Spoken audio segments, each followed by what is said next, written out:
Très bien. Merci. C'est un plaisir de parler après ce rappel historique de substances bien essentielles et qui m'ont rappelé également à 50 ou 60 ans presque en arrière, quand j'étais jeune interne et où on a vu mourir à l'hôpital Saint-Antoine un grand champion qui s'appelait Roger Rivière, qui avait gagné le Tour de France, mais qui était tombé dans un ravin dans les Pyrénées, avait été effroyablement blessé, avait survécu, mais lors des soins très lourds après cet accident, il avait été traité par la morphine, et il était devenu morphinomane. Et il a débarqué un après-midi à Saint-Antoine dans un état de manque extrêmement violent, avec complications infectieuses. Et on a très vite su qu'il prenait chaque jour 3 grammes de morphine. Bon. Or, dans la pharmacie de l'hôpital Saint-Antoine, il y avait 1 gramme de morphine. Et on a passé toute l'après-midi à essayer de rassembler dans les hôpitaux de Paris les 3 grammes nécessaires qui sont arrivés trop tard et M. Rivière est mort. Voilà, c'est une illustration de l'évolution que vous évoquiez tout à l'heure. Donc j'ai accepté de venir vous parler des limites de la maladie et des limites du médicament. Je vous informe par là que étant retraité des hôpitaux depuis un certain temps, je n'ai absolument aucun conflit d'intérêt, et même quand j'étais en activité, je n'avais aucun conflit d'intérêt. Donc le médicament, c'est une substance possédant des propriétés curatives ou préventives à l'égard des maladies. C'est une définition de médicament qu'on trouve très facilement. Donc, parler du médicament et des limites du médicament, c'est obligatoirement parler des frontières de la maladie, du normal et du pathologique. Et j'ai vu que dans le programme de l'espace éthique, il y avait eu un séminaire consacré à ce merveilleux livre de Georges Canguilhem, publié en 1966. Alors la maladie, ce n'est pas une identité en soi. Son identification est médicale. C'est l'ensemble des conséquences ressenties, elles sont subjectives, ou observables, elles sont objectives, d'une perturbation de la vie normale par atteinte d'un organisme. C'est mon ami Hugues Rousset, qui est professeur de médecine interne à Lyon, qui est l'auteur de cette définition. Aucune autre n'est très différente. On peut avoir une maladie sans se sentir malade. Et puis, presque plus aussi souvent, on peut se sentir malade sans avoir de maladie. C'est la distinction que font les Anglais et les États-Uniens entre illness et disease, et que nous ne faisons pas. Mais, de toute façon, tous ces sujets réclament et justifient un remède. Alors, la maladie objectivée par la médecine, c'est une chose. Mais il y a aussi un certain nombre de situations où on a créé des maladies pour répondre à un mal-être. À côté de ces vraies maladies, la vie humaine la plus banale va entraîner des épisodes de bien-être que vous ressentez, j'espère, en ce moment, et de mal-être terrible si tout à l'heure il y a des hallebardes qui nous tombent dessus quand nous allons sortir. Les médecins et la société ont mis des étiquettes sur ces situations de mal-être qui touchent beaucoup plus souvent les femmes parce que nous sommes dans des sociétés patriarcales. Au cours des siècles, ces maladies sociétales ont beaucoup changé de nom et peu de symptômes. Il n'est pas inintéressant de les regarder rapidement. Le XIXe siècle, ça a été le siècle de l'hystérie. Vous avez tous entendu parler des fameuses leçons de Charcot à la Pitié-Salpêtrière, avec des femmes qui, dans l'amphithéâtre, devant un public plus nombreux que celui qui est là aujourd'hui, manifestaient des grandes crises d'hystérie. Dans le traité de médecine du docteur Meunier, qui date de 1907, donc à la fin de cette période reine de l'hystérie, elle est décrite comme une affection nerveuse dont l'essence est une augmentation pathologique de l'excitabilité et de la sensibilité du système nerveux et de la vie psychique et affective. Je trouve qu'en 1907, c'était pas mal de penser ça. Et il décrit que ces malades ressentent des douleurs dans les muscles et dans les os, dans le ventre, des contractures de toute forme, de tout degré, avec des crises qui varient beaucoup dans leur intensité.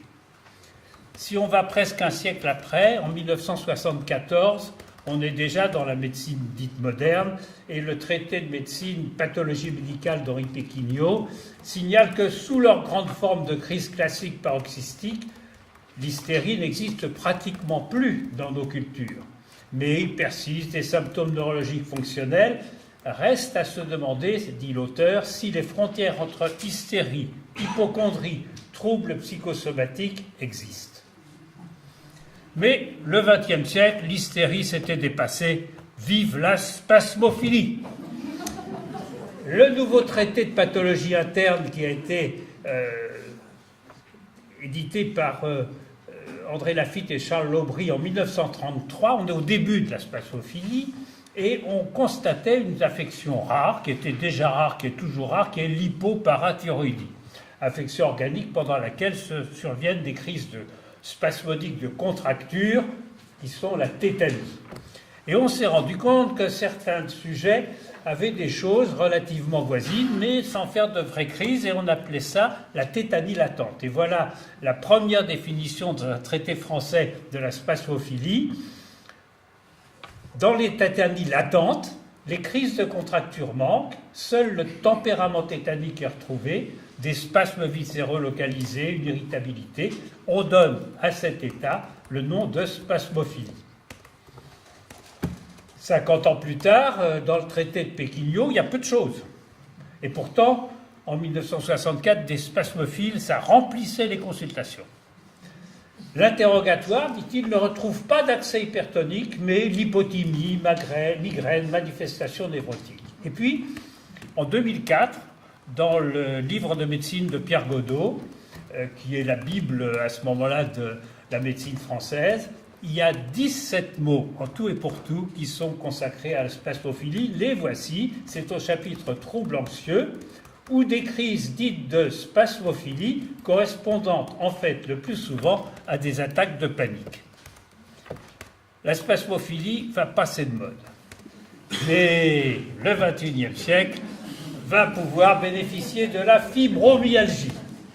Dans le même traité de Pierre Godot, la fibromyalgie est décrite ainsi. Ce sont le plus souvent des femmes, fréquemment jeunes, qui se plaignent de douleurs articulaires ou périarticulaires, qu'elles décrivent comme plus ou moins généralisées, le plus souvent fixes, parfois vagabondes. Elles résistent aux anti-inflammatoires non stéroïdiens.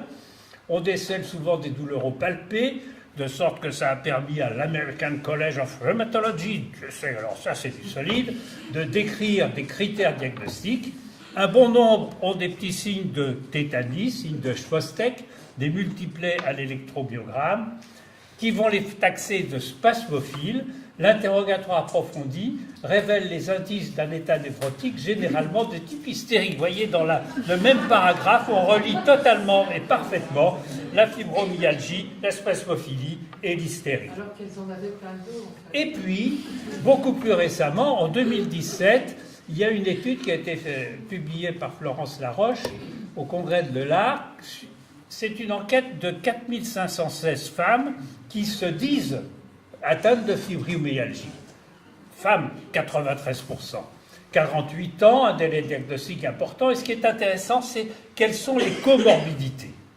Quelles sont les maladies associées chez ces femmes qui se disent atteintes, et c'est quelques hommes, de fibromyalgie. Eh bien, la polyarthrite rhumatoïde, maladie sévère, 4%. La spondylarthrite ankylosante, même chose, 5%. Le syndrome de Gougerot-Jegrenne, syndrome sec, également tout à fait organique, 5%. Mais, troubles cognitifs, 62%, anxiété, 52%, dépression, 48%. Alors, la fibromyalgie est peut-être déjà sur le déclin, et va apparaître peut-être bien la maladie de Lyme. La maladie de Lyme, d'abord, il faut savoir que Lyme, c'est une commune du Massachusetts, une petite ville où on a décrit une borréliose liée à cette bactérie. Pardon ? C'est dans l'espace éthique. Oui. Effectivement. Bon, donc, Voilà, 1-0, balle au centre. Donc, cette maladie est liée à une borréliose. Elle a été décrite dans les années 80 dans cette petite ville, mais ce n'est pas tout à fait la même maladie qui existe en Europe depuis 2-3 siècles, qui est fréquente dans l'est de la France et en Allemagne, parce que ce n'est pas la même tique, et donc ce n'est pas exactement la même borréliose qui est transmise, et ce n'est pas tout à fait les mêmes symptômes. Mais c'est une maladie réelle qui, heureusement, est assez rare, qui guérit très bien d'ailleurs avec des antibiotiques, même quand on a manqué de diagnostic pendant longtemps. Il m'est arrivé dans ma carrière de traiter 2 ou 3 maladies de Lyme chroniques qui traînaient depuis des années parfois, et que 3 semaines d'antibiotiques ont complètement guéri. Mais ce qu'on dit maintenant, la maladie de Lyme et les associations de malades, dont on pourrait dire beaucoup de choses en dehors de ce qui a déjà dit aujourd'hui, eh bien, c'est beaucoup de choses. C'est en gros les symptômes de ces maladies sociétales dont je vous ai parlé. Donc ça, c'est une partie des limites de la maladie. Mais il y a une autre façon d'envisager les limites de la maladie. Qu'est-ce qui définit un état normal et un état pathologique? Et est-ce que ce ne serait pas intéressant d'élargir les limites de la maladie? Ça, ce serait intéressant. Par exemple, en abaissant les seuils. L'hypertension artérielle et la pression artérielle. Dans les années 90, la limite supérieure de la normale a été abaissée de 160 pour la systolique, 100 pour la diastolique, à 140-90. L'OMS en 98 parlait de normale à 130-85, et même d'idéal à 120-80. Où allons-nous aller? On va être en collapsus bientôt. Et en 2003, les recommandations européennes étaient beaucoup plus raisonnables et disaient non, c'est 140-90, en dessous, c'est vraiment normal. Mais en 2004, il y a aux États-Unis un Joint National Committee of Prevention qui a décrit des sujets en préhypertension avec des chiffres entre 120 et 139 de systolique et 80 et 89 de diastolique. Évidemment, ces malades, ils ne savent pas qu'ils sont malades, ils courent un danger mortel, il faut les traiter. L'embêtant, c'est que 9 des 10 membres de ce comité avaient des conflits d'intérêts majeurs et directs avec les entreprises produisant les médicaments hypotenseurs. Autre exemple avec le cholestérol. Les vieilles normales, quand j'étais étudiant, on disait après 50 ans, avoir 3 grammes de cholestérol, c'est normal. En 2000, l'ANAS, ancêtre de l'ANSM, a convoqué une conférence de consensus. J'ai été invité au nom de la médecine interne à y participer. Et on a beaucoup travaillé. À la fin, il y a un rapport qui a été proposé définissant la normale du cholestérol à 2 grammes par litre. Ce qui voulait dire que tous ceux qui avaient plus de 2 grammes étaient hypercholestérolémiques. Ce qui voulait dire que seuls 22% des Français de plus de 45 ans et 19% des Françaises de plus de 55 ans étaient normales. Oh, pactole! J'ai démissionné de cette commission avec autant de pertes et fracas, mais évidemment pas grand retentissement, et cette recommandation est passée dans les faits, alors qu'elle était basée sur des relations entre les taux de cholestérol total et la fréquence des maladies cérébro-cardiovasculaires, uniquement faites dans les pays anglo-saxons et scandinaves, où la fréquence de ces pathologies est au moins 5 fois supérieure à celle qu'elle est en France, et 10 fois supérieure à celle qu'elle est dans le midi de la France méditerranéenne. Donc on peut changer les limites de la maladie.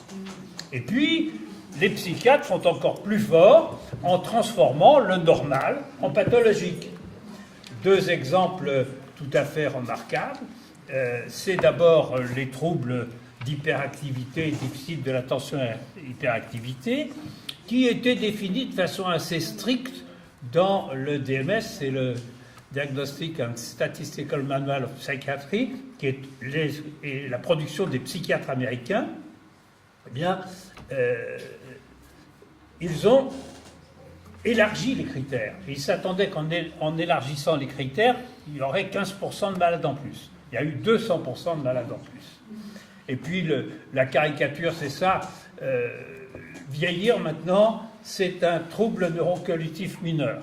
Alors moi, je dois en avoir un majeur, et puis vous êtes vraiment mal, hein, pour un certain nombre d'entre vous. Et puis alors, si à la suite d'un deuil, vous avez perdu votre fille ou votre père, votre mère, votre époux, votre épouse, si vous avez toujours du chagrin 2 semaines après, c'est que vous êtes en dépression majeure. Donc on est dans cette terrible exagération. Alors le médicament là-dedans. Face à ces limites, vous avez vu assez flou de la maladie vraie, maladie authentifiée par la médecine, mais même si elle ne l'est pas, il y a des maladies vraies, et puis le médicament. C'est, dit Philippe Pignard, un objet étrange. On l'a vu depuis ce matin, entre science, marché et société. Il est curatif, préventif, pertinent, abusif, efficace, placebo, officiel ou populaire. Il a toujours existé dans toutes les sociétés, à toutes les époques. Comment cerner les limites? Remèdes populaires et médicaments officiels, ça ne date pas d'aujourd'hui. Au Moyen-Âge, les remèdes de bonne femme, oui, femme c'est F-A-M-E parce que c'est de là que vient fameux, c'est les remèdes de bonne réputation, hein, et pas que c'est des bonnes femmes au sens misogyne du terme. Donc les remèdes de bonne femme valaient bien et valaient même mieux que la plupart des potions officielles, les électuaires qui étaient délivrés par les facultés, qui comportaient des 10-15 composants magiques et totalement inefficaces. Aujourd'hui, le médicament est partout dans nos sociétés, mais à côté des comprimés, des ampoules diverses fabriquées par l'industrie, que prescrivent les médecins, quelle est la place et la symbolique des sucreries? Est-ce que c'est un médicament? Combien? Moi, le premier, un petit bout de chocolat. Hein? Un peu d'alcool, voire même pour certains beaucoup d'alcool. Les huiles essentielles. Et puis plein de médications qui sont dans le populaire, dans les réseaux sociaux maintenant. Les remèdes de bonne femme, eh bien, ils existent toujours, et je dirais parfois heureusement. Et puis, quid de l'attachement de certains patients à leur placebo, alors que c'est un médicament totalement inactif. Je me souviens d'un patient qui avait un diabète sérieux, qui venait tous les 3 mois me voir, on réglait son diabète, et parfois c'est difficile, et quand la consultation terminait, « Oh, professeur, n'oubliez pas mon citrate de bétaïne ». Le citrate de bétaïne, si je lui prescrivais pas ça, il était malade comme un chien, le pauvre. Bon, alors, ça creusait le trou de la sécurité sociale. C'était remboursé à l'époque, le citrate de bétaïne, mais pas beaucoup parce que c'était pas cher. Et puis l'automédication, on en a parlé encore à l'instant, mais l'automédication, ça va de l'aspirine, qu'on peut tous prendre, ou du paracétamol, mais c'est moins bien, quand on a mal à la tête ou mal aux dents, jusqu'à des médicaments hyperactifs, dangereux, parfois frelatés, qu'on peut se procurer sur Internet. Et puis, des problèmes qui ont été également évoqués aujourd'hui, quid de la solidarité nationale dans la prise en charge des coûts des médicaments, 0 à 100%. Est-ce que tout médicament prescrit par un médecin doit être remboursé? À quel taux? Quels médicaments doivent-ils pouvoir être acquis sans ordonnance? Là encore, c'est un vaste débat, sans parler de la publicité grand public pour les médicaments, qui est une plaie de nos sociétés actuelles.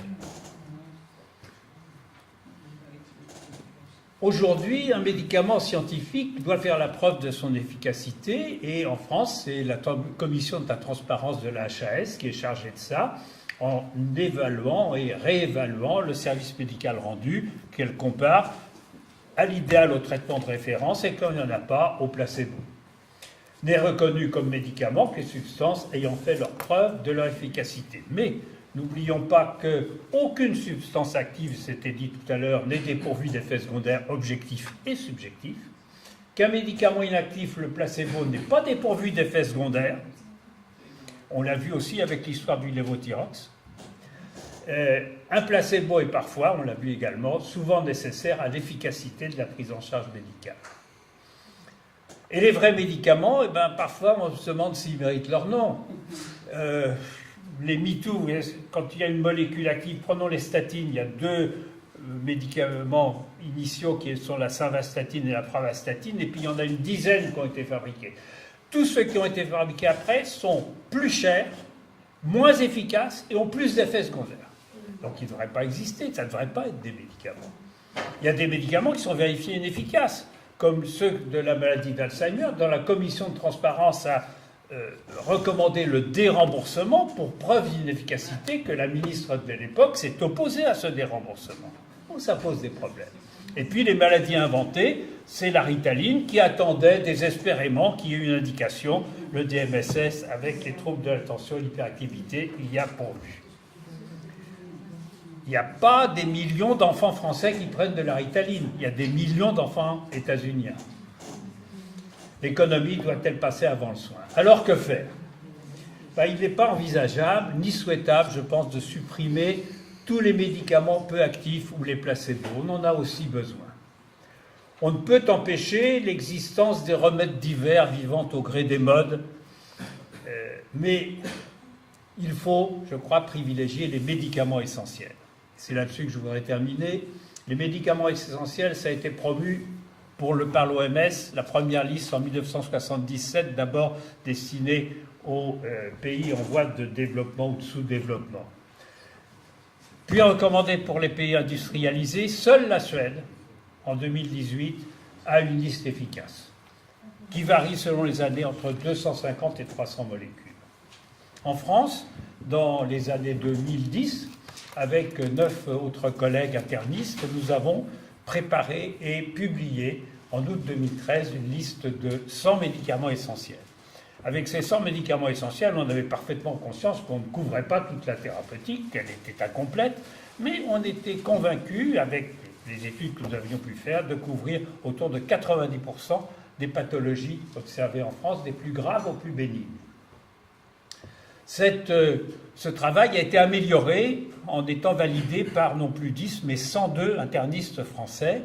Donc ça fait l'objet d'un article amélioré. Et cet article amélioré a été refusé à la publication, à la fois par le lobby des laboratoires pharmaceutiques, qui étaient évidemment très opposés, et aussi par les lecteurs, les reviewers des revues à laquelle l'article avait été proposé, qui, sans être forcément des pourris par nature, étaient, comme beaucoup de médecins dans le système actuel, sous la pression permanente et insidieuse de l'industrie pharmaceutique, qui leur fait penser que tel médicament est véritablement essentiel.